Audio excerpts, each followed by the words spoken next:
to wake up a better person than I went to bed yesterday. I want to believe you're also experiencing the same thing. I don't want to believe that whatever it is that you went to bed with, of course, maybe if you have debt, not like that, but that you went to bed tired, troubled about how things will be solved, how your debts will be settled, how your children will go to school. Ah, God, I've not made this, I've not prepared this. Oh, Christmas is around the corner. I believe you're waking up better than yesterday because by the time you wake up this morning, there will be a better energy, a stronger inspiration to actually push you that yes, it's another day. Thank God yesterday is gone. I can still pick up from where I stopped yesterday and still meet up with whatever it is I am hoping and I'm believing God for. So it's a beautiful morning. This is Galaxy Television and the program is Family and Values. We want to thank God for life and the strength and the grace He's given unto us because the way we were yesterday is not the way you're seeing us today. At least we've gone home, we've come back. We are here, we are refreshed, we are looking new. So the same thing will apply to you. And because you're joining us, you can always be part of Family and Values because we are out to talk about those things that matters in our homes, in our families, all that has to do with making us better than who we are as parents, as an individual, personally, our health, our well-being. That's what we discuss here on Family and Values. So this morning, my name still remains Olori Adejoke Adibi David. My friends call me Olori AJ. It's always been a pleasure for you to always join us on all our social media platforms and also right now, most especially on our YouTube page. Do this and you will know that the Lord is good. For Family and Values. This is our week. And so it's been a tremendous transformation, blessing, upliftment, turnaround. Yes, that's we are better than how we started. I tell you, because with the number of people and special professionals and like minds, experienced people we're bringing on the show, I'm sure you're better from last year December till now. I'm sure you are not the same. Joy, or what do you think? Of course, everybody will not be the same, definitely. Some will change positively, some will change negatively, but there will definitely be that change. Yeah, there is always that shift. Anyhow you look at it, you cannot be stagnant in knowledge and everything, in transformation. There is always that change health-wise. And if you followed Family and Value, you should change positively. Yes, because from January till now, we've really given out very wonderful. You're looking bluish this morning. Yes, yes. Yesterday, somebody came looking like a senator's wife. I give you my... Nah, I don't want that. Don't worry. Yesterday, you came like Women Affairs Minister. Today, I decided to come here. I remember that the northern part of me is somewhere hidden. So I said, let me bring it out. So you are the idea of so, but I didn't cover this. I want people to see my beautiful hair, the beautiful hair I made. All right. Okay. Good morning. Welcome to Family and Values on Galaxy Television, where we are reaching out for the stars. I am Princess Joy Ayo Abu. If this is the first time you're seeing this pretty face, and it's Tuesday with a difference. Our Tuesdays are always powerful. Take it or leave it. Please download the Galaxy mobile app so that you can watch us on the go. You don't need to miss. This is our week, like Olori have said. It's going to be a wonderful week, very wonderful week. I've been excited since the 1st of December. There's just this inner joy that is radiating inside of me, you know. So for some reason, that excitement has just been there. So I don't want you to miss out. Welcome to the show. Stay tuned. Okay, so do we have any birthday shout out? Okay, this is a shout out to my childhood friend all the way from here to you in Calabar. Happy birthday, Pisenya. I'm wishing you the very best. God's blessings upon you this new year. As you celebrate, the Lord will celebrate with you.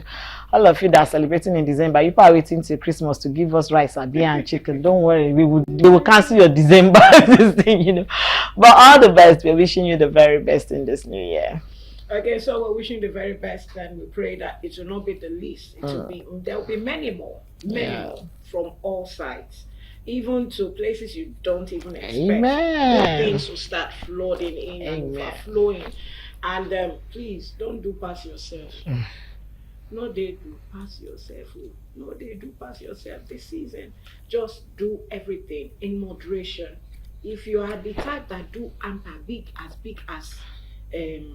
Joy's bag, please. If you can still do it, fine. But if you know it cannot go well, try and do something. A token goes a long way to show that you remember that person. So let's go on our mini feature as we go on today's program and topic for today. Our guests are all waiting. Stay tuned. We're back, fully back. So if you can see me, say hi. If you can hear me, say hello. This is Galactic Television and it's the Family and Values. This morning we are to discuss teenage age, catching them young. The teenage age, when they're teenagers, catching them young. By the time they're from 12, they're walking into 13. How do we manage and handle these teenagers? Because you have elderly people who are in their 60s, in their 70s, who have them. And sometimes the energy, the thinking, the way they want to understand things is so far from these elderly people. So we have young minds and also parents here right now to discuss today's topic with us. We have our guest from Ibadan. We have our own dear Oluremi Lawal. He's a parenting coach and also an author. He's a writer. Hello, Remy. How are you? Good morning. It's so good to have you. We know you've been there for quite some time. Morning. Hello. Good morning and good morning. How is it bad now? Compliment of the season. Me, I've started greeting people. So please answer. Very well, thank you. Very well, thank you. Why is Auntie Joy smiling? Why won't I smile? Because I'm expecting my Christmas hamper. I will smile. This is December. See, this period, I'm smiling at everybody so that I will not miss Christmas gifts. If I've been frowning before this December, I'm smiling with you. So smile with all our 30. Every 30, so that I will receive my Christmas gift. I don't want to hear you didn't smile. Welcome, I think that is and we also have our dear Lekon Aremotobe here in the house with us. So we have the two of you. Lekon Aremotobe is a parenting, he's a family and relationship certified relationship and family coach, and is also going to be helping us this morning. It's so good to have you. Thank you for always having me. This period is not always that. See, when you enter, I told you. When you enter, I told you this is not the time to always you shake. Let me know answer. You know me. You know what I can do. Okay, so as we go straight to the business, why do we have to catch them young? What is so important? Remy, what is so important? Why do we need to catch them young? And at what age exactly do we start catching them young? Remy, are you there? Yes, I'm here. There's this thing maybe that I would like to start with. It's called fire and forget. It's also used in missile launch. It's called fire and forget. Because once you fire, you don't go to realign. Now, when you fire a missile, what it does is that it locks its target. So even if its target takes off from wherever it was at the point of launch, your missile will redirect itself without your input and will still locate the target. So that's exactly part of the things I teach in parenting, that you need to get to that point where you do your fire and forget. The unfortunate thing is that a lot of us start parenting when parenting is already over. So you don't parent a teenager, that's the truth.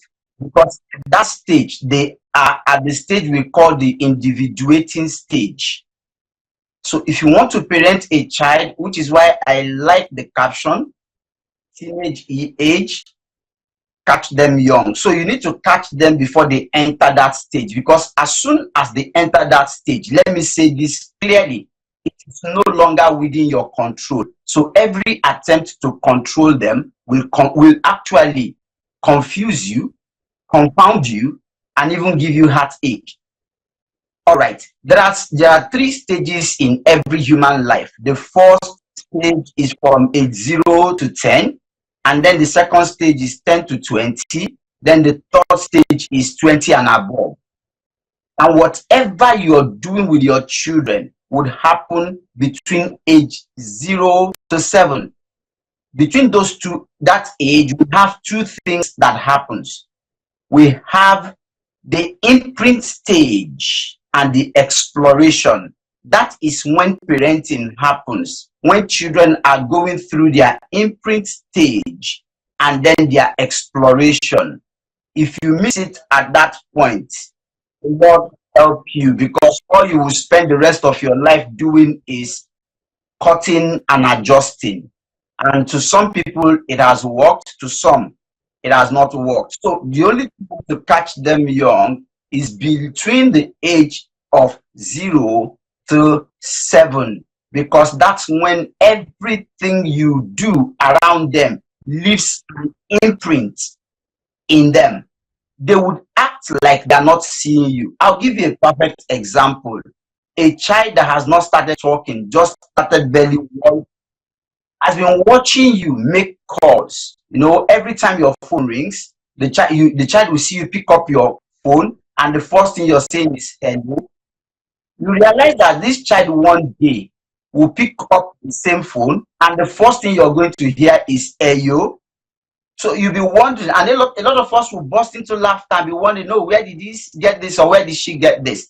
The child has been watching you over time. You'd watch at that stage. If you're somebody that every time you'd carry your book to read, you realize that this child one day would mimic you, sit beside you, carry a book, even though he or she does not know what you're doing with the book. So that is the imprint stage. They will eat the way you eat. They will talk the way you talk. They will smile the way you smile. So a lot of things you do would happen just exactly the way you make it happen in their presence. So the best way and the best time to catch them young is to be intentional at that early stage, to ask yourself, what kind of adult do I want? A lot of us parent children, forgetting that we are not parenting a child, we are raising the next adult. So if you have this philosophy at the back of your mind, you will look less at a child. Most questions you'll be asking yourself would be, what adult am I raising? Not what child am I raising? A child has the opportunity to be a child for day one only once, and then day two only once. So each day you realize that they are progressing. They are becoming more adults than they are children. So can we, tone down the idea of I'm raising a child to start thinking that I'm raising another adult? So the question would be, what kind of adult am I raising? What should I be showing to this child at this moment? And those are the things that should guide your parenting style. Not at all the times you're looking at the things they are not doing right. That's and the things they are not. No child will get it right. Remy. So if you want to get at the early stage, can you hear us? Age of 0 to 7. Hello. Okay, man, thank you. I love the fact that you gave us a clear explanation into what we are talking about, and I love the fact that you started with this thing. I would like to ask you this question. Now we are talking about catching them young, and you've told us that, okay, you start early. Now, at what time do you start teaching them responsibilities before they get to teenage age? Or some will say, well, let's wait till when they get to that between the age of 11 to 13, okay, we'll start teaching them a few responsibilities. So where exactly can we place teaching responsibility in children? And when I mean responsibility, I'm not talking about dishes, I'm not talking about house chores, because most of us mistake responsibility for house chores. You say, oh, I'm teaching them responsibility, how to be responsible by cleaning. No, responsibility goes beyond building that adult, just like what you said. So at what point do we start putting those imprints into them to teach them that as you grow into teenagers, into adulthood, this is how you should be responsible? Okay, you should take care of your wife, you should take care of your children, you should. At what point do we start that conversation? Because I feel a lot of parents don't really like having that conversation with their kids. They don't want to tell an 8-year-old son that, oh, one day you get married, you shouldn't treat your wife this way. I feel they still have that distance. So at what point? All right, it is still at the same point. Waiting till they become 11, 12, 13, you would have wasted a lot of time. And the reason is simple, because at that stage, they've entered what we call the individuating stage. So everything they learned from age 0 to 10, they are beginning to express. So from 10 to 20 is the expression stage that we call individuation. So that is the stage where they express everything you have taught them. Now, from age 0 to 7, between age 0 to 4, you permit them to be children. That's when they are, relating with colors, relating with their environment, getting to understand speech and all of that. You allow them. But the moment your child hits age 4 plus, or let's call it 5, you start teaching them critical thinking. You don't necessarily need to label it to say, okay, you're going to get married, you're going to start working. The first thing we need to teach a child is critical thinking. I will tell you something today that has happened to the best of us, including myself, is that we are afraid. And we need to identify the place of fear in parenting. We are afraid to lose things. We are afraid for them to break things and all of that. Critical thinking is, take for instance, a child comes to you, you're both getting ready to go out, and the child comes to you and he says, "Mommy, which shoe should I wear?" Because we don't want to be troubled. We don't want to. A lot of us will quickly give them a one straight answer. Wear the black one, and that's it. What you have succeeded in doing is to create a child that will constantly depend on others for critical thinking. Nothing stops you from, if a child asks you, "Mom,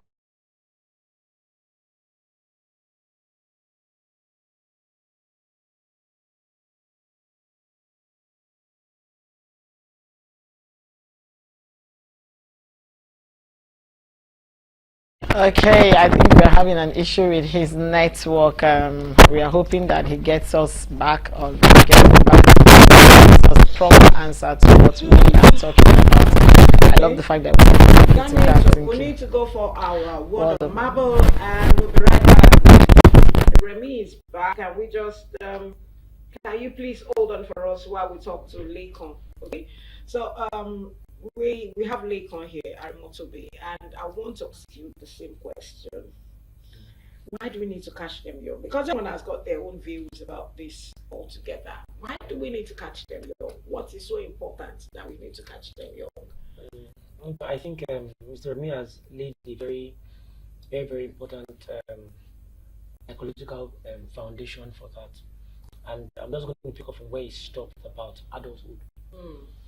We need to consider that wherever we want our future to be is in the hands of the younger generation.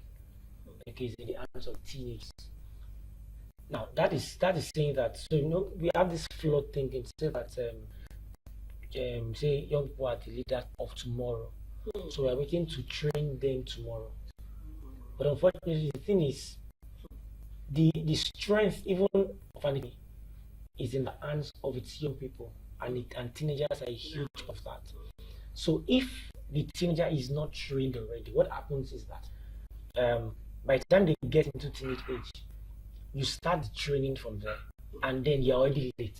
Too late. You're already late. So if we want to have a proper future, if we want to see a great person in that sense, then it's important that those qualities that you desire to see, you're already infusing it into the child, so that when that child grows to become a teenager, what is needed is just guidance, and not just now. Now there are times when you have to deal with teenagers that have not had some level of parenting all their lives.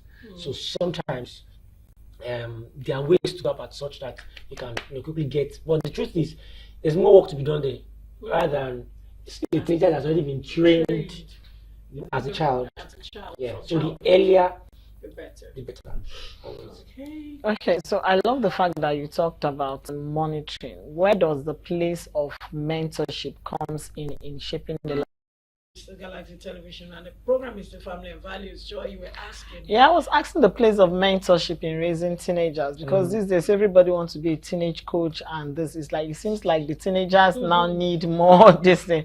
So where does the place of mentorship come in? At what point do you introduce mentorship in the life of a growing child? Yeah, so like the tag says, catch them young. The earlier, the better, and that's and it's generally, but for teenagers, every teenager, mentorship is a big deal. Okay. Now, what really is mentorship? Mentorship is where you basically guide a teenager through their walk in life, holistically, emotionally, career path. Like there's somebody that is just there to generally guide them through it, and it's very key because when you look at the idea of mentorship is that somebody that has experienced certain things can help you avoid certain pitfalls. So, for example, one of the we say youthful experience. Usually, we use that in a negative sense, but youthful experience just means a person that is full of energy and excitement. So it's not exactly negative. But sometimes, because the teenager is experiencing some feelings for the first time, they don't know what to do about it. So when there's a mentor there, what happens is that they help them know how to navigate life, how to place their emotions, what to do or what not to do, how to step into different. When you look at developed countries, say some of the things that are coming from, say China, Japan, for example, as per technology, you find out that many of these things are done by their young generation, and usually it's because it has been infused into their education. Now, so think of somebody that goes to school to study computer science, but has never worked with a tech company. But imagine if we fuse that education from secondary school, that every time a child is attached to a company on during holidays, now that is mentorship. That child, if that child grows, they are sure of what they want to become. That's why these days we have a lot of people, you go to school, you study medicine, you come out, you begin to bake. Because really from the beginning, that's what you've always wanted to do. Mentorship will have helped you track that from the onset. Okay, so I want to ask, how can communities help? Because it's just like saying, show me a friend, and I'll know the kind of person you are. Yeah. So community in this sense, does it have anything to do with the growing or building or creating the mind of a teenager?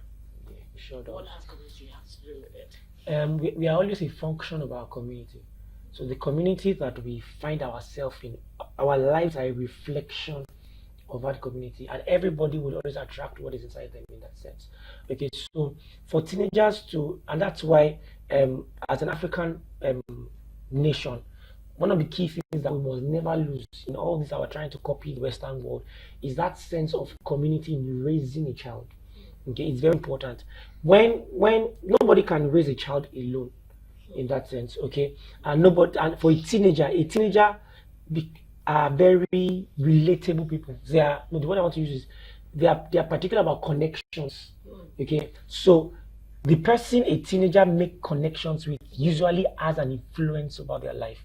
So the quality of the community will determine the quality of life that a teenager exhibits. So if you find a teenager that is among very mediocre people that think less of themselves, people that are afraid, you find out that teenager will become like that.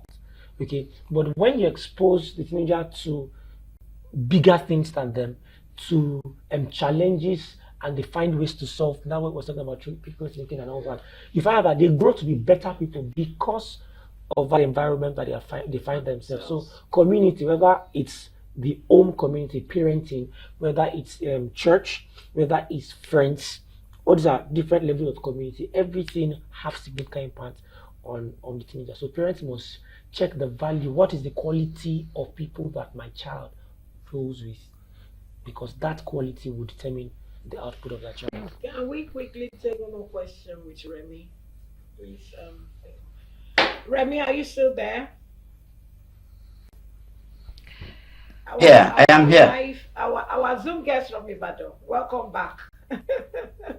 Okay, so we're asking, has community got to do, has anything to do with teenagers? But Joy has a question for you, so you put the two together. Now, I want to Very ask. I want fast. to ask this first question. The same question I asked him. Where do we place mentorship in catching them young? And with the uprising in the society, especially social media, is it proper for parents to monitor the activities of teenagers online, online activities? Okay, so you have We three have that. questions there. Very pa pa pa. Over to you. Okay, let me just sum it up in this way. You know, we're talking about how to mentor them and then trying to understand the influence or impact of the society in bringing them up. Unfortunately, sorry to say that we don't have an enabling environment that helps children, because here what we do is that we work children against their human frailties. You asked something about responsibility earlier, and do you know that responsibility, that I cannot wash plates, does not mean I'm not responsible? So the common and simplest definition of responsibility is me acknowledging, recognizing, and accepting my weaknesses and my strength, and then working at them. That's it. That is simple definition of responsibility, which is why I said you must teach them critical thinking. So that a child cannot wash clothes or, you know, wash plates or read books for 1 hour does not mean he or she is not responsible. So now, like I said, we don't have an enabling environment. And back to what Joy asked, you can't monitor a child forever. It simply means that you also do not have a job. But if you have done the proper work at the foundation level, you don't need to guide, or I mean, you don't need to monitor. You would have provided guidance. So when I said teach them responsibility and critical thinking, help children, they are always and often using the amygdala. That's the part of the brain that is responsible for excitement, play, and so that's why all the time all they want is give me shawarma. They just want to go out to play. But when you start teaching them critical thinking, you begin to move them from that point of the brain, that part of the brain, to the prefrontal cortex that is responsible for critical thinking, and it takes hard work. So which was why I used that simple analogy. A child comes to you, mommy, which shoe should I wear? Which shoe do you think is fitting? Which shoe do you think you should wear? You're helping that child move from the amygdala to the prefrontal cortex, which is responsible for critical thinking. And that's how you teach them. It's not rocket science. Like I said earlier, we start parenting when parenting is over. We start parenting when it is cracked. You don't wait for it to break before you fix it. Let's start fixing it when we're supposed to fix it. Modeling. You as a parent must be the first model in the lives of your children, because they relate more with you than they relate with the society. It is when they are able to connect with you, like my brother Remy, said. are you with me? If they don't connect Hello, with Remy. you, then you become a Before I third allow voice you go, in their lives. hello, Remy, are you there? 1 minute. Before I'm you here. round up, I wanted to round Yes. off with this. Does the community a teenager grows up from, does it have anything, does it have any role to play in the life of that teenager, building the life of that teenager? I want you to quickly answer that while we bid you bye for now. So let's hear you. An absolute yes. An absolute yes. An absolute yes. So the community where a child grows has very great impact on that child, which is why we tell parents, if you live in an odd community, you don't have to have that community to control your children. What you do is you create your own community. You create your own territory where you create structures that guides everyone that live there. I will never stop saying, for anything to have a future, it must have a structure. So create your own structure within the confines of your house, and that's where your own bubble will be, where your children live by the rules that are there. When they go out, they will carry their structure there. It will be difficult to change, because we are always attracted to what we are used to. If I speak Yoruba and you throw me in Germany today, if I am in the midst of 1,000 people, The person that will attract my interest the most will be the very one person I see that speaks Yoruba, not the other people. So that's how it is. Create your own territory, create your structure for what will have a future, and put your children in that bubble. When they go out, it will be difficult to change them. Thank you very much, Remy. Thank you. It's so Thank good to you. have you Thank this you. morning. We're so elated that you could make it and the network is not messing up. So thank you. Thank We you. hope to see you soon in Lagos. Pleasure. This season, you must be in Lagos. Oh, sure. before To bring Oh, my sure. hamper, Oh, yes, all my sure. smile will not waste. Yes. So thank you so much for joining Sure. us. Have a beautiful A day. pleasure. So Lekon, finally, before You we too. go, now teaching them entrepreneurial skills. You mentioned something like that earlier on. How soon can we start teaching them this? Do you know, I found a young boy braiding because the mother does it. Find him doing it. He has always the mother is a single mom, and so I think she decided, boys like you do it, so yeah, come and see. She picks the hair, do that. So how old, how young, as a teenager or as a young child, do we start teaching them all this? Like we've been saying, we can start as early as, I think, from 5. When a child is 5, a child has the capacity to learn a lot of things. Okay, so and of course, different children have different level of intellectual capacity and hands-on. Some people are more intellectual than hands-on.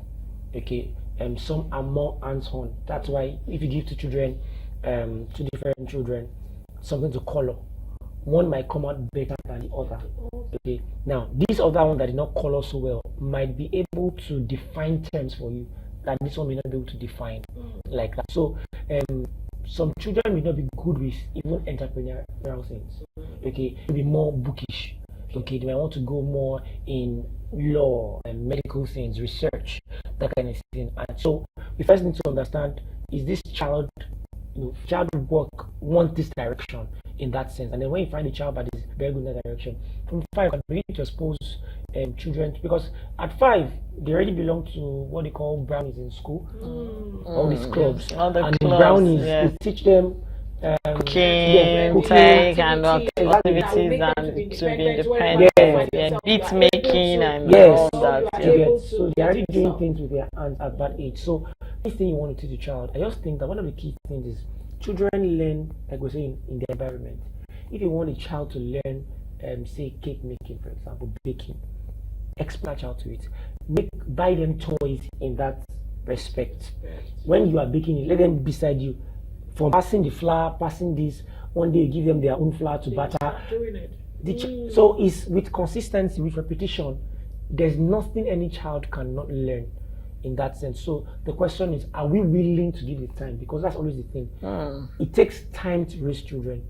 It takes time. So the question always is, are we willing to give that time that is necessary to be dedicated to be able to reap the kind of result that we want to see? Thank you Wow, so thank much, you. Joy. I love the ending. Are we ready to give time? As a parent, you should be ready to give your time so that you would see the result, reap the result you want to see in the future. I am Princess Joy Abu. Thank you for being a part of Family and Values this morning.